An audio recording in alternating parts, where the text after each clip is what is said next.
Welcome to the Create Your Happy podcast, where conscious female creators come together with a shared vision to inspire and empower women as they learn how to fully embrace their humanness, find their unique voice, and collaborate on how together we can change the world. I'm your host, Christy Holt, happiness coach and conscious funpreneur on a mission to change the world one beautiful soul at a time. All right, gorgeous, it's time to get curious and become inspired. It's time to create your happy. Welcome to this week's episode of the Create Your Happy podcast. I'm your host, Christy Holt, Happiness Hussy, and today we are here with Amy Traugh, who is mompreneur mentor and the chaos coordinator. So welcome to the show, Amy. I can't wait to dive into our conversation. We were chatting just a little bit before we hit record, and I know that we have some juicy stuff to dive into today, but I would love to invite you to kick off the episode by giving us a little bit of background information. Who is Amy, and how did you become the chaos coordinator and mentor for mompreneurs? Well, that's a loaded question if you ask me. Thank you, first of all, so much for the opportunity. I love everything that you do, and I just think you are phenomenal. So I know this conversation is going to be incredible. So I appreciate the opportunity first and foremost. But anyways, I'm Amy Traugh. I am an accidental entrepreneur. I had worked in healthcare for 16 years, and it took a pandemic for me to finally slow down and realize, what the hell am I doing with my life? I was one of those people that I went through life checking the boxes, go to college, get the degree, get married, have the kids, work 40 hours a week, and then maybe one day retire and then die. Well, it was during the pandemic that I realized, ooh, wait a minute, what am I doing? I finally had the time to slow down and analyze what really matters in my life.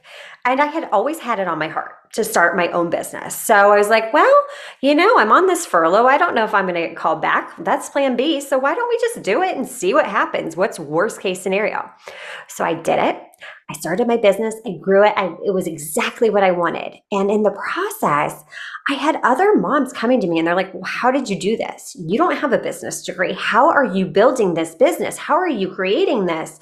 I'm like, well, you put in the work, you learn, you get a mentor, all of these things, anything's possible where we get in our own ways. So in doing so, I realized, oh my gosh, I love pouring into these women. I love empowering other women with the tools and tactics so that they can build their own thriving businesses. So I made the pivot from that first business into my current role, which I've been fully in for 2 years now. I was able to fully retire from my healthcare career back in December. And since then, I'm finally living. I'm finally living life on my terms. And I am here to teach other people, it's possible. If I can do it, so can you. So that's my story in a nutshell. Yeah, absolutely. I think that, the possibilities are really limitless. They're infinite. And what we desire in our hearts is what is meant for us. We don't have these longings and desires for things that are actually not available for us. They're there because they are available and they are meant for us. And so we just need to take action, which is where we get tripped up, I think, a lot of the times. And, we're sort of in a system that can cause us a lot of trip ups along the way because, like you said, you kind of get in this job, this job situation. First of all, you, David, right? Gross. But it keeps you from having the time and energy and space to pursue those dreams that are in your heart. And so you're doing the job, but for what end, right? You've got the money and the security or whatever the job is creating, but for what purpose? And if it's not fulfilling, and absolutely, yes, for sure, there are people out there who have a job and love their job, and that's amazing.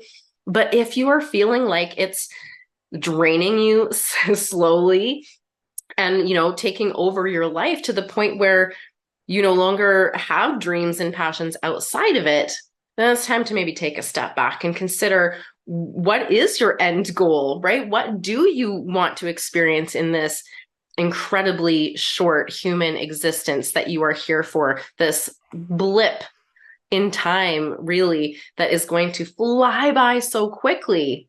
Oh my gosh, absolutely. And I love how you said too, like your job can get to the point where it does feel like it's taking over your life and you don't actually have time to do the things you enjoy doing.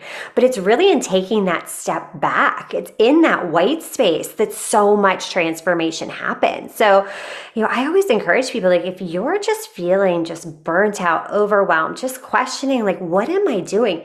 Take that step back and really dig in and figure out, what do I want? What do I truly want out of this life? Because we're always thinking that we're guaranteed a future. We're thinking, okay, one day I'm going to retire, then I'll do this. We get stuck in that when then thinking. All right, when the kids are grown up, then I'll do this. When this happens, then I'll do that. But nothing's guaranteed. And I mean, that's proven to us time and time again. So it's time that we wake up and start embracing every single day and realize that if you're not happy in your current circumstances, you get to choose.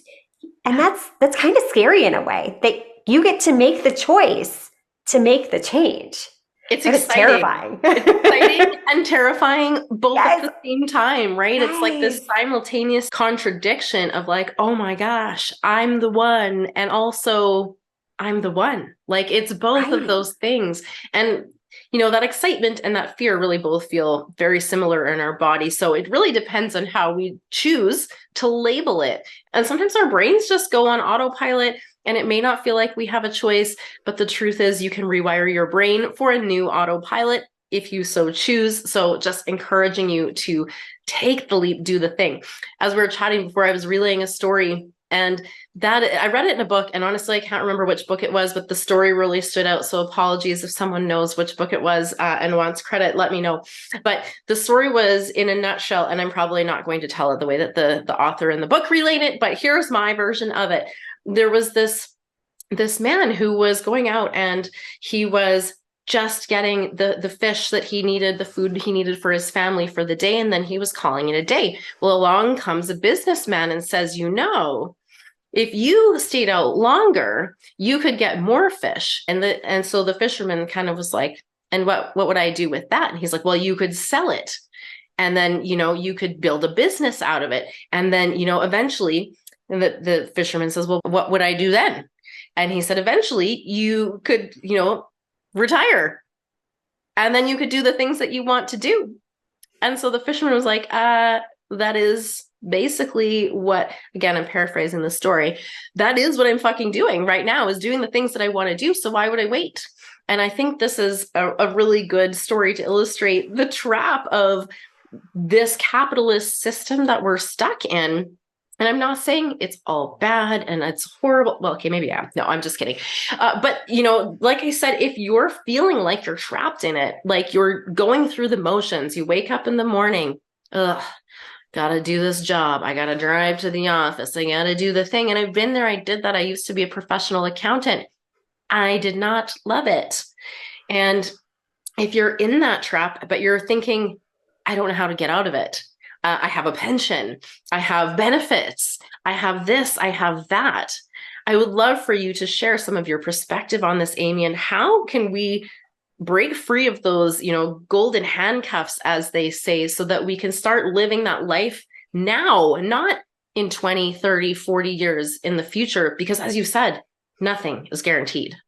Exactly.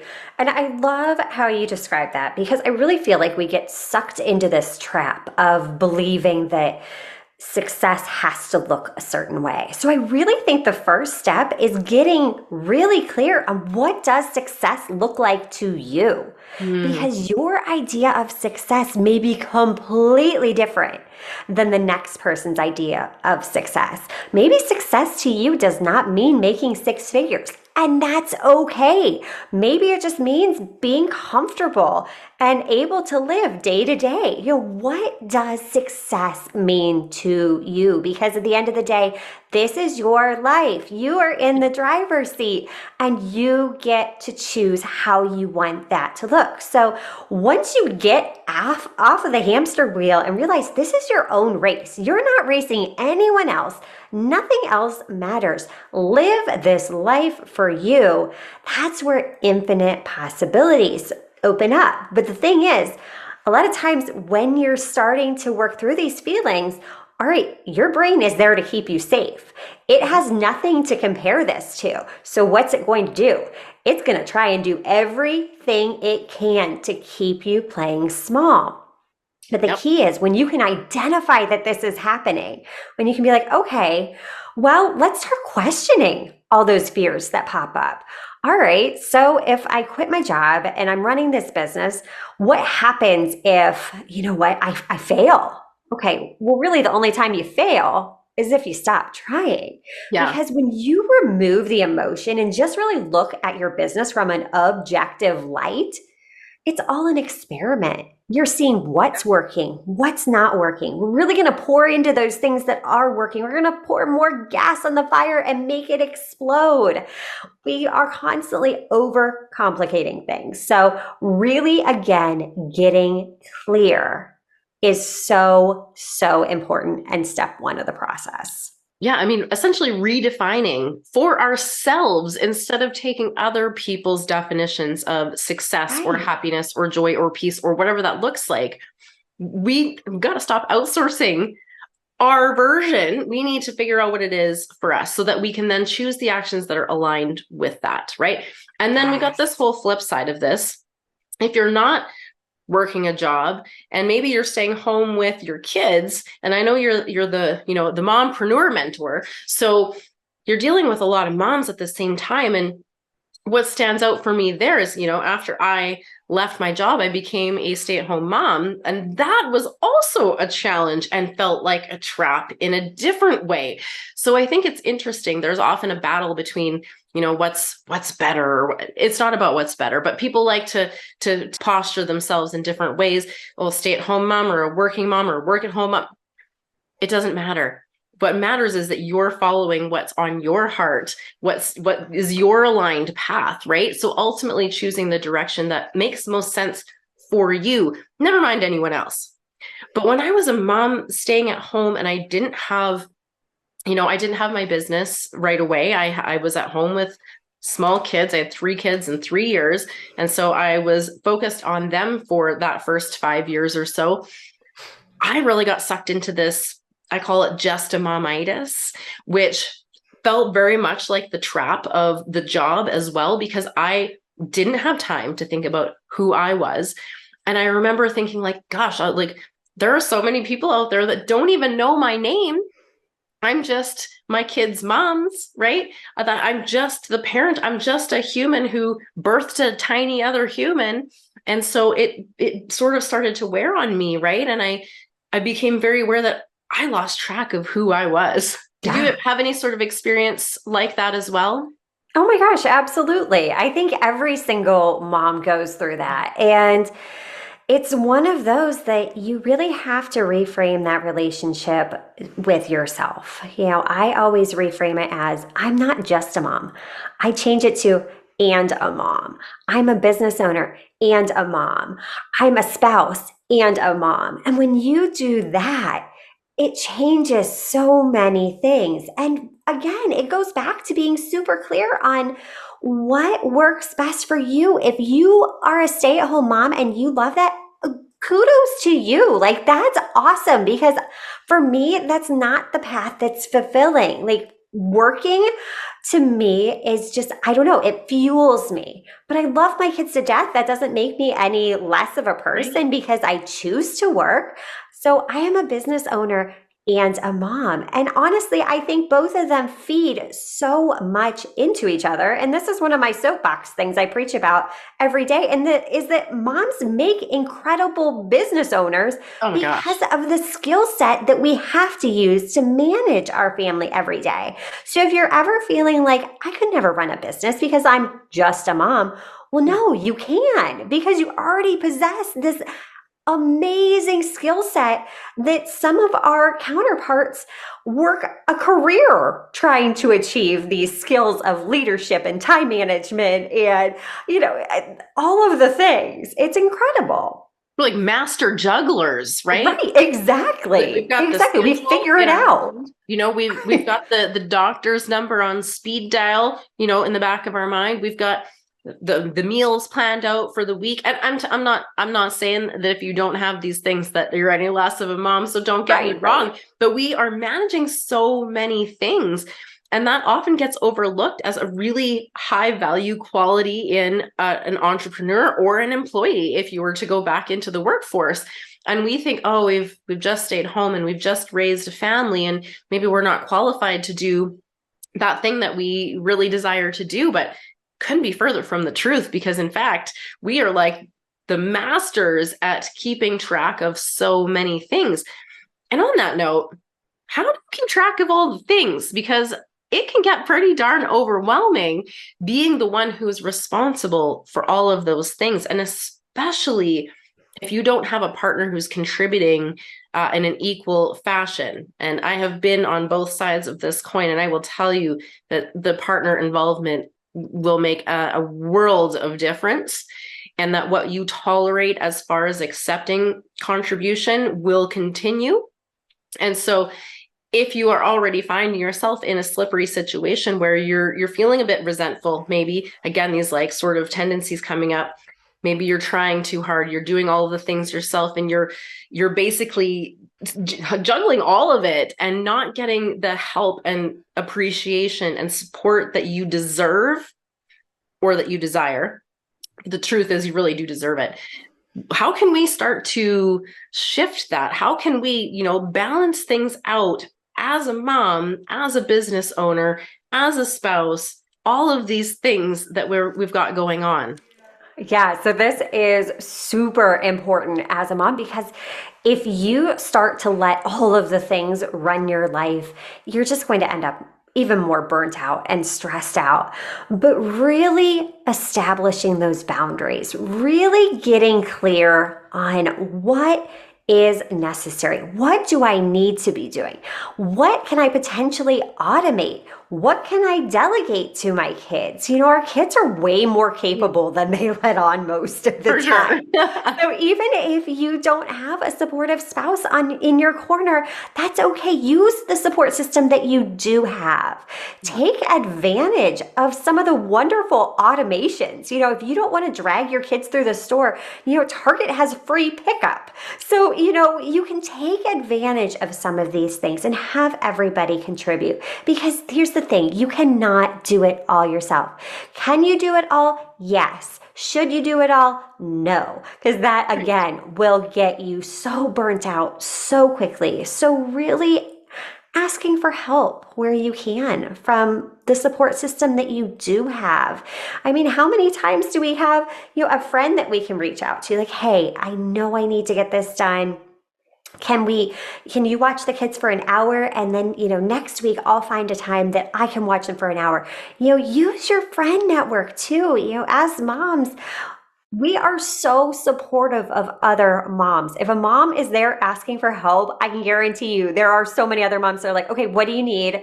I'm here for you. But it's hard. It's hard to ask for help because we get this mom martyr complex. I feel like it's like, okay, I have to do it all myself. No, you don't. No, it's hard to ask for help, but asking for help is one of the it's the highest form of self-care there is, because you're acknowledging your needs. And your needs are so important too, right? We can't, to risk quoting a super cliche, we can't give from an empty cup. We've got to take the time and space to fill our cup first, right? And the truth is, when we do that, when we have taken really good care of ourselves, it overflows. And out of that abundance, it is so much easier to give to other people. But the boundaries are tricky. And as a mom, we often go into it having certain expectations, and we may not set boundaries. We may just be kind of winging it. And so sometimes we may need to have a difficult conversation with our partner to discuss that, allocation of tasks and duties and responsibilities. Sometimes we may need to ask and require more of our kids to contribute. And I know, I was like, in the 1 minute it takes them to empty the dishwasher, it's like pure torture. And they might, cease to exist. I mean, at least that's how it is around here. It's so impossible to get the help. But I will encourage you that if you keep on communicating that, keep expecting that, and keep, involving your support system, they are going to step up. You have to hold them accountable in a way and not just do the things, right? Because otherwise they're like, oh, well, see, if I don't do it, mom just does it. And so that's kind of reinforcing this negative spiral of too many things on the go. And we also will be served to start saying no to a few things that aren't for us. And we're going to get a better idea of what is and isn't for us when we start to build that relationship with ourselves, to start asking the questions, like you said, to get curious. What do I really want? And what are the first steps that I can take to start moving, in that direction? What would be something that you would share for someone who was really wanting to take that leap and do that thing, but they just feel like they don't have anything really special to share? Because I know what I think about this, because I think everyone has something special to share, but I would love to hear your thoughts on this and how they can start to take maybe that mess, that struggle that they're currently in, and turn it into their story or their message or their future of overcoming and becoming victorious in their own story. Where do they even begin? It's hard. It's really hard because, again, that fear, that guilt, that anxiety, that overwhelm, everything kicks in. But once you really dig down in and figure out, what do I want this life to look like? When I look back on my life, what legacy do I want to have lived and left for others? Because here's the thing, you do have that power and it is your job to uncover it. So just start with the things you're really good at. Yeah. Think about, okay, what comes easy to you? That it's like people are always coming to you and saying, hey, could you help me with this? Could you help me with that? And start digging in and investigating, what can I do with this? How can I make this a thing? And go from there. You really dive in and explore. Give yourself permission to just brain dump it all on paper. Explore those different avenues, because life is an adventure. And it is full of so many twists and turns that we don't even know what the future holds. And that can be a scary yet beautiful thing. Yeah. And when you learn to embrace it and have fun and really lean into what you love, then work doesn't feel like work, because basically you're providing a solution to a problem that someone else has. And you've already got that within you. So see what you can really dig down in and figure out to help the next person, because your mess, your story, that will turn into someone else's survival guide. Absolutely. There is literally no one else out there that has the same perspective and skills and understanding and experience that you do. And someone else out there really, really needs to hear that they're not alone, that they're not the only one going through it, that there is a way out, right? And if we don't share some of those struggles, right? And it takes vulnerability to share the shit that we've been through, but we do so because it might help someone who's going through it, who's really stuck right in it. This is why I have a podcast, to share the stories of overcoming, because it's so inspiring to know what could be possible. Now, you don't have to take anyone else's journey. That's not at all what we're saying here. This is about you uncovering your unique journey and finding your voice and then learning how to use it, because other people need to hear what you have to say. What you have to say will be like a magic elixir that might heal parts of them that needed to be healed in order to return to their wholeness and to go forward and pursue all of those dreams that they have locked within them, right? And so there's just a magic in the storytelling and this, sharing vulnerably of the experiences as we've come through the other side that just is so needed in the world. Oh my gosh, I couldn't agree more because, and in doing this process, again, your brain's going to try and keep you safe. It's going to be like, okay, well, there's already thousands of other coaches or XYZ, whatever job you want to have. Your brain's going to tell you, oh no, I can't do that because there's already other people doing that. Okay, well, that's not the truth because look at how many authors have written books on the exact same topic. But here's the thing. I'm like a personal development junkie. Like I see a new book, I'm like, I want to read it because I want to know that person's perspective because we all bring something so unique to the table. It's the same thing with cars. They all do the same thing. They get us from point A to point B. They just make you feel a certain way. They convey a certain thing. They have different bells, whistles, features, different colors, different sizes. You can buy a little car. You can buy a big car. Same thing with you. Just because someone else is out there doing the thing, guess what? That is proof of market demand. That shows you that it is possible that you should be doing this because there is not a limit to the amount of success out there. So again, this is where we're holding ourselves back and playing small. So no, if you have a dream on your heart, it is your obligation to do it, to go after it because no one else has the same set of experiences, life, wisdom that you have. You are what make you unique. Preach, sister. Absolutely. And I think that if you go in to circle back here, knowing your asshole mind is going to chirp at you and tell you, you can't do this. There's a million people doing this. It's too hard. It's too big. You're not good enough, whatever nonsense. If you go in knowing and expecting that to happen, now you can create a little bit more space to observe it as it happens, right? You're waiting for it. You're like, okay, when's my brain gonna hop in and try and hold me back? Because that is its job, right? Based on our past experience of what's possible, what's not possible, but we can shift that. So we can just stop listening to that asshole mind chatter, that ego hopping in to say well, no, wouldn't you prefer to be safe in your comfort zone? And a lot of times humans would maybe rather be safe in their comfort zone.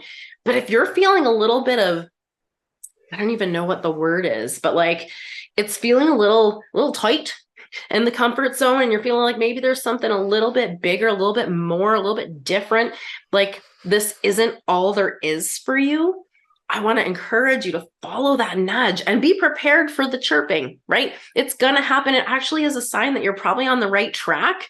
If your brain is really whoa, let's just calm down. This seems real big. This seems really exciting. And we might be breaching the walls of the comfort zone. So let's just hold up a minute and just take stock of where we're at. And then you can consciously choose to push past that. And people talk about do it afraid. And so there is sort of an element of that, but I would encourage you to reframe. One of the reframes that I heard not long ago that I was like, oh, that makes perfect fucking sense, was that overwhelm is actually expansion, right? You're creating space, you're growing, you're bringing more things on board. So it feels like overwhelm, which you can judge it in that way and call it overwhelmed, really overwhelmed. Or you could look at it as I'm expanding and I'm creating space for more goodness, more excitement in my life, or leaving a bigger legacy maybe than I imagined. And so some of these little reframes can really help us to step into that unknown, because it is terrifying in a way to step outside of the comfort zone. So easy to just stay cozy there in your little warm blankie. But if we want to experience something different, we can't stay on the couch in our blankie because we're going to just repeat the same stuff if we're staying in our comfort zone, right? Oh my gosh, absolutely. Because I'm the person that was comfy on the couch with my blankie. I mean, that was what I was living. And it wasn't until I took that step back that I realized, oh my gosh, there's so much more out there. Nothing is guaranteed. I am banking on future time, which again, I can't guarantee that I'll be in any capacity to actually enjoy life one day. But I think it's very important to realize too that, ego is our biggest overhead. And I believe it was Chris Harder that said that. And that is so true. We are constantly getting in our own way. Yep. But when you develop that inner awareness, and I heard it recently at a conference, one of the speakers, she calls it the bitch in the back. You just tell the bitch in the back to shut up. Yeah. But once you develop that awareness of when those thoughts start to pop up, and you can then question them, oh my gosh, you get that control back. Then you can really take those actionable steps like, oh wait, no, this is a sign that I'm on the right track, and reframe exactly like you just described beautifully. Yeah. And I had an episode recently called Ditch the Inner Bitch, which really dove into this concept of the inner critic, right? And ultimately you want to call upon your inner cheerleader because she's the one who's going to cheer you on. She's the one who's going to remind you that you are like nobody else. She's the one who's going to remind you that you are so worthy of these dreams, no matter what anyone else thinks or says or does. And she's the one who's going to encourage you to take that next step as you move towards your dreams. And why wait, right? Just like you said, we talked about it already multiple times in the conversation, it's such an important thing to remember that we are not guaranteed tomorrow. And when I was on my vacation back in January, I really observed that there were a lot of people that had troubles walking. And it really hit me that at some point in my life, I may struggle to walk well, right? I got these like shitty ankles at the bottom of these sticks, and they're already problematic from time to time. But, I still managed to get by. And it really hit me that I don't want to wait until I'm quote unquote retired to travel, to do the things, to explore, to have the experiences I want, because I might not be at my fullest, greatest capacity to do that then. Right? Exactly. And who wants to put that off for another day that might never come? Right. And why are we working nonstop so hard day after day for maybe 1 week of vacation a year to catch up on life? Why? It just doesn't make sense. And it's funny, in healthcare, I was actually in the physical therapy realm. So, I saw this day after day. It was reiterated to me that guess what? One day things aren't going to work the way they used to. The aging process is very real. Mm-hmm. And I saw people that aged so gracefully, and I saw others that were younger than my parents that were just falling apart. And it's like, no, I want to be living life now.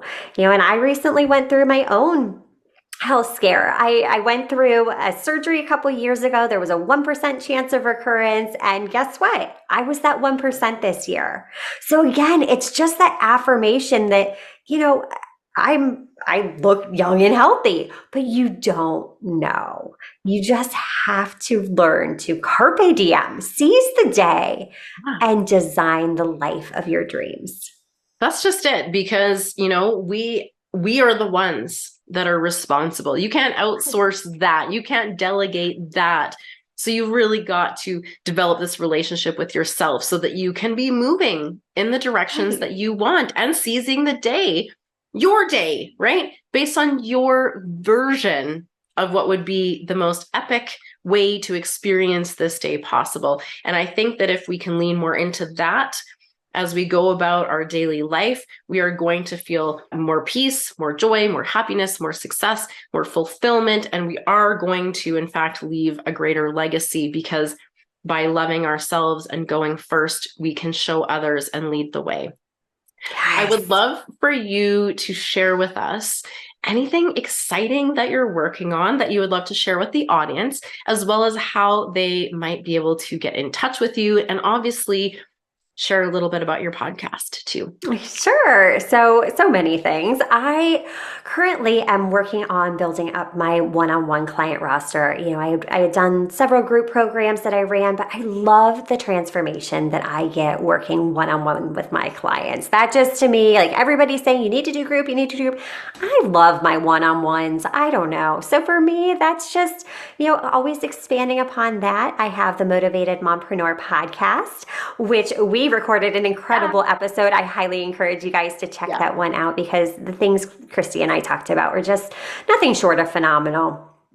So to get into my world, just, we're streaming on all the platforms. We'll have everything linked up in the show notes. I'm most active over on Instagram, and then you can also find some freebies and resources just to help you navigate all of the things over on our website at themomsonamission.com. Awesome. And I want to add that I love working with people one-to-one too. Like, it's just a deeper dive in most cases. And that vulnerability level just goes up because it's just a smaller, more intimate, maybe feeling safer kind of container. And I am with you. I absolutely adore having those really deep, intimate conversations. So I get totally where you're coming from with that. All right. As always, I would love for us to finish off the show with some juicy life hack for how moms out there can start to overcome Just-a-mom-itis and start taking action towards their big dreams so that they can seize the day today, this day, right now when they're listening. Yes, because as a mom, we tend to tell ourselves a lot of stories. Here's the thing, and it's kind of a harsh reality. As a mom, really anybody, you're not going to find the time. You have to figure out what matters most to you and make the time. I want you to actually put it on your calendar. I want you to make sure you're putting fun on the calendar. You need to be having fun. Put those focus times that if you're trying to grow a business, you know what? This hour is dedicated just to my business. Incorporate self-care on your calendar, because when you're just thinking, okay, I need to do this, this needs to get done, it's not going to. So you're not going to find the time. You have to make the time. You owe it to yourself. Put it on the calendar and make it happen. Hold yourself accountable. And if you have a hard time doing that, reach out to your bestie, reach out to someone that's in your circle and have them hold you accountable. Because accountability partners, isn't it crazy how much it skyrockets the chances of success? I think it's well over 50%. I can't remember the statistic right off the top of my head, but get it on the calendar and do it. You owe it to yourself, and you can build that life of your dreams. Absolutely. And I think that even just telling other people that you're going to do a thing really increases the accountability factor. So, go ahead and tell your partner. Go ahead and post it on your social media as an outward declaration that you are going to start prioritizing yourself, because you are absolutely right. We are so worth it, and we are so deserving of having that time. And by filling our cup, guess what? We're even more able to serve others, which is great for most of us as moms. We have a lot of balls to juggle. And so it gives us greater coordination to keep those balls in the air. And it also allows you to enjoy your life, which is something that sometimes can't be said of someone who's just all wrapped up in the juggling and doesn't have time to look around. So creating that space, lock it in, put it in your calendar. And I'll tell you what, if something comes up and you don't get it done in that time slot, don't just brush past it like it was never there. Put it in again, move it, reschedule it. You are absolutely worth doing that. So I want to encourage you to get out there and do that. Seize the day. Thank you so much for sharing all of your incredible wisdom. And I hope that I know that the listeners are going to get some good nuggets of information out of this conversation. And as always, I love you. Now let's go do some epic shit, shall we? Mwah! Are you tired of feeling burnt out and overwhelmed by trying to please everyone else? Do you find yourself constantly putting other people's needs ahead of your own, leaving you feeling unfulfilled and resentful? Break free from the cycle of people-pleasing and take back control of your life. Learn how to identify and break free from the patterns of people-pleasing that are holding you back. Learn practical tools and strategies to set healthy boundaries and prioritize your own needs so that you can find a sense of peace and fulfillment in your life. Imagine waking up each day feeling energized and excited about your life. Imagine living life on your own terms. Don't wait any longer to take control of your life and find true happiness. The Path to True Happiness and Authenticity, a masterclass for people pleasers. Thank you so much for listening to today's show. I trust you were inspired to take back your power and create your happy. If you enjoyed this episode, please subscribe, leave a review, and share the show with women in your life who could use a little extra inspiration today. If you'd like to connect with myself and or today's guest, you can find those details in the show notes. We would love to hear from you. If you've got an inspiring story to share, you can also apply to be a guest on the show at createyourhappy.ca. As always, get out there, have fun, be you, and create your happy.